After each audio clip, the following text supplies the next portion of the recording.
Thank you, everybody, for coming to the College Football Betting with Aaron Torres YouTube channel. Before we get to the video that you came here for, if you could do me one quick favor, just click that subscribe button at the bottom of the screen. Really does help our channel grow, our audience grow. I appreciate it more than you know.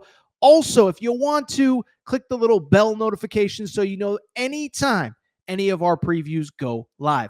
We appreciate your support. Now, here's the video that you came here for. Top 25 matchup, top 20 matchup in Bloomington, Indiana. How about this?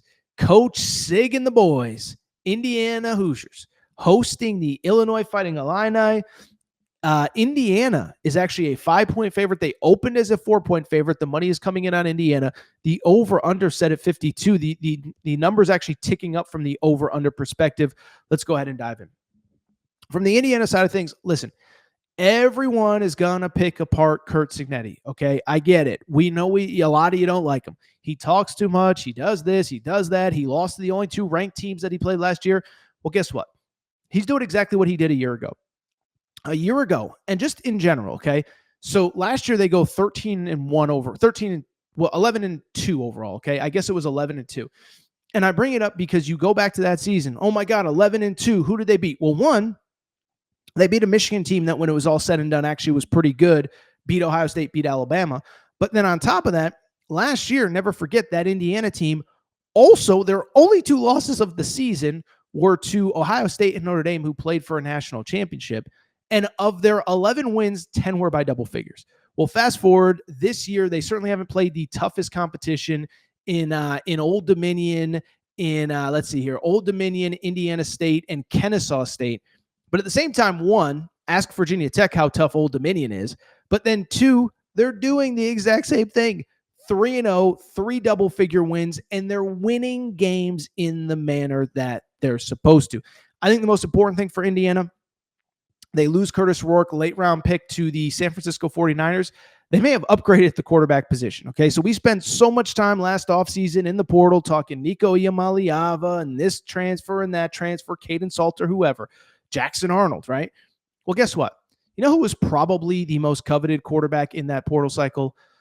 Fernando Mendoza, who ended up at Indiana. If you're not familiar with Fernando Mendoza, was at Cal last year, has since transferred. You know, the NFL draft guys, a lot of them quietly love Mendoza, but so far this season, 72% completion percentage, 9 touchdowns, 0 interceptions, about 10 yards per completion. Oh, by the way, a little Mendoza double trouble at Indiana. Fernando's backup is Alberto Mendoza, who is obviously his brother who came with him, got a little bit of playing time last week. And I'll just say this on Indiana as well. I know the competition isn't great, but they have NFL dudes on their defense, and the passing game, I think in some ways is better than a year ago. A couple of their big receivers from a season ago are back. Omar Cooper last week, 10 catches, 207 yards. Also, Elijah Surratt was a big difference maker the last couple of years. I will say, and this is worth noting, Lee Beebe Jr. was one of their leading running backs. He suffered a season-ending injury a week ago. So we will see how that impacts the run game. He was their second leading rusher, coming out of last week. Defense, by the way. Top 10 defense in America. They're doing what they have to do on the defensive side of the ball. Maybe some of it is the fact they've played Old Dominion, Kennesaw State, and Indiana State, but they are still pretty good. Illinois.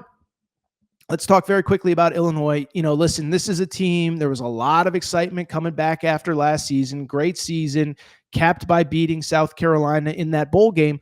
And to their credit, 3-0 during the course of this season. Now, Western Illinois, Western Michigan, we're not going to make too much of, but it is worth noting. They went on the road. They beat Duke in that interesting game at Duke. And so far, they are living up to expectations. I think the big name everybody knows on Illinois, Luke Altmaier, is very much doing his part. 72% completion percentage, 8 touchdowns, no interceptions. Running the ball pretty well, I would say. Caden Fegan with 222 yards total rushing through 3 games, 3 touchdowns. And the defense, to a degree, is doing its part. For those of you scoring at home, this is a defense that held Western Illinois and Western Michigan to a combined 3 points. Duke also held to 19, one of the top 15 scoring defenses in all of college football. With that said, though, when you peel back some of the stats on Illinois, they're a little bit, I don't want to say underwhelming, but maybe whelming, not overwhelming, but not underwhelming. And I'm not like, Illinois fans are going to crush me for saying that. I don't know where we are with Illinois. Okay. I go back to last year. Illinois, and we said this in the preseason, I don't know what they did well last year, and I don't really know what they're doing particularly well this year, right? You go back to the Duke game. It is worth noting they got outgained by Duke.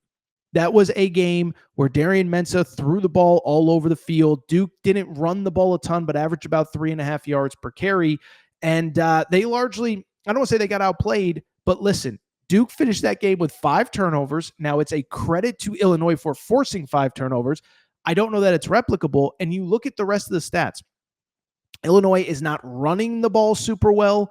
Illinois is not stopping other teams when they have the ball super well.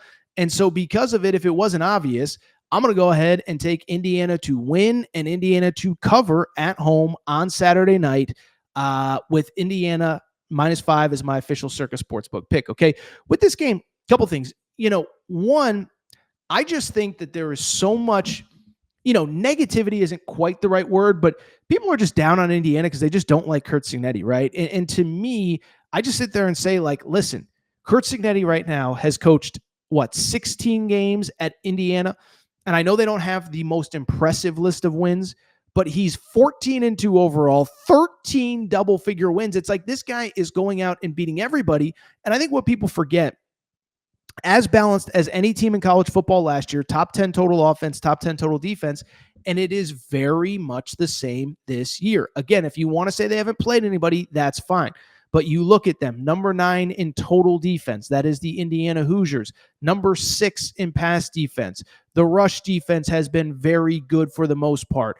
By the way, the scoring defense is holding opponents to 7 points per game. And so you look at Indiana, they're doing it on defense, and then on offense with Mendoza, they have been special as well. Number 3 in total offense, close to 600 yards per game. And then number 7 in scoring offense, over 52 points. Now, Illinois is good in spots. I know I said they don't do anything well. They're very good against the run. I should give them credit where it's due. Altmaier has been good. Defensively, they've been pretty good against the run. But even in that situation, Duke was able to move the ball on the ground, but they had to stop running the ball because they kept turning the ball over. So I just bring it up because to me, you know what this game kind of feels like? Indiana fans will know what I'm talking about. This game feels like last year's Nebraska-Indiana game, probably about this time, week 4, week 5, week 6, somewhere in there. If you remember, I think it was week 6 or 7, actually, because Nebraska, I remember, came into that game 5-1, and it felt like, oh my goodness, they figured it out. Dylan Raiola, blah, blah, blah. Then they go to Indiana and get curb stomped. And that was the game where you were like, oh, Indiana might actually just be good. And of course, Indiana goes on to the college football playoff, but it kind of has the same vibes, right? Indiana home game. We're not sure how good they are. Ranked opponent at home. And I just look at Illinois, and you have to give them credit for beating the teams that they're supposed to. But I just look at this game, and I think Indiana has the better quarterback with respect to Luke Altmaier. Fernando Mendoza is a dude. I think they have the better O-line. I think they have the better wide receivers. Defensively, personnel is probably pretty similar. But what I would also say with Indiana, too, won 11 games last year. I do think this is definitive. Better quarterback, wide receivers are more mature, better O-line, better defense. That's a good football team. For what it's worth, I did pick Indiana to go to the college football playoff in the preseason. Give me Indiana to win this game. Give me Indiana to cover.